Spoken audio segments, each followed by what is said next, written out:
Peter Obi, the presidential candidate of the Labour Party, his right to delete his tweet where he addressed Tinubu as Mr. President.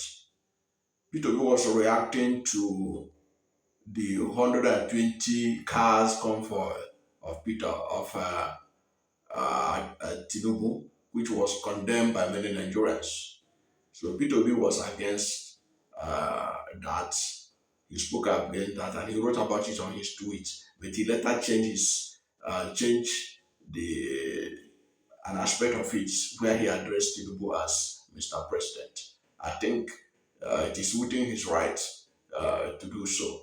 And since he's challenging the presidency of Tinubu in court, I think this is not the right time to address Mr. Tinubu as Mr. President. It's in order what he did. I now understand what